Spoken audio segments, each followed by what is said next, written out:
Hi guys, எப்படி இருக்கீங்க? இன்றைக்கி நம்ம சாதா ப்ளவுஸில் ஸ்லீவ் எப்படி அளவெடுத்து கட் பண்ணுறதுன்னு பார்க்க போகிறோம். பேக் வெட்டியாச்சு. அடுத்து ஃப்ரண்ட் வெட்டியாச்சு.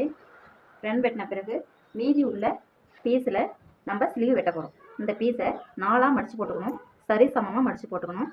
அப் அண்ட் டவுன் இருக்கக்கூடாது. இல்லாமல் 1.25 இன்ச்சு 1.25 இன்ச்சு குறிச்சிக்கோங்க. குறிச்சிட்டேன்.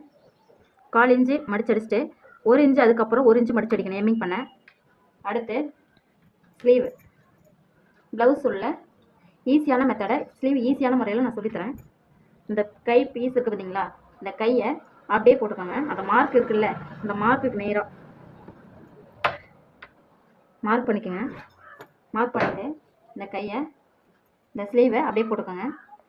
இங்கே ஸ்லீவ் ஜாயின் பண்ணியிருக்கோம் பார்த்தீங்களா, அந்த ஜாயிண்ட்டுக்கு நேராக ஒரு மார்க் பண்ணிக்கோங்க.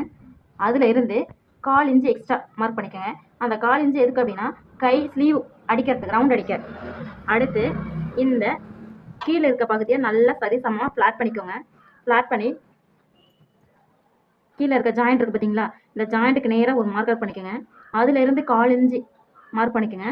மார்க் பண்ண பிறகு இந்த கையோட சுற்றளவு இதுக்கு நேராக இப்படி இழுத்தீங்க அப்படின்னா சரிசமமாக வரும். இப்படி இழுத்தா நீளக்கூடாது. சென்டர் பகுதி இதை இங்கேருந்து ஒரு 2 இன்ச்சு அளவுக்கு ஃபஸ்ட்டு அப்படியே மார்க் பண்ணிக்கோங்க. இந்த இடத்துல வந்து ஜாயிண்ட் ஆகுது இல்லையா, இதுதான் கையோட சுற்றளவு. இதில் இருந்து பார்த்தீங்கன்னா 1.5 இன்ச்சு எக்ஸ்ட்ரா இருக்கணும். அந்த 1.5 இன்ச்சு எதுக்கு அப்படின்னா தையலுக்கு.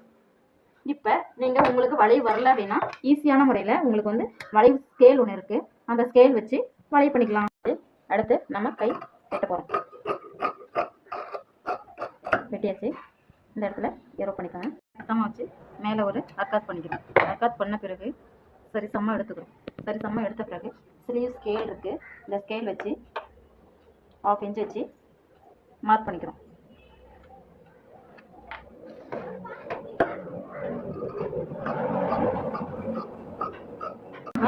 குடஞ்சிட்டோம். குடஞ்ச பகுதி தெரியறதுக்கோசரம் வந்து அர்க்காத் பண்ணிக்கிட்டோம்.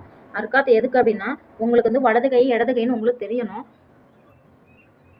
இந்த குடஞ்ச பகுதி வந்தால் மட்டும்தான் ஸ்லீவ் வந்து கரெக்டாக உட்காரும். சரியா? அப் அண்ட் டவுனாக இருக்கா, இது வந்து இடது கை, இது வந்து வலது கை.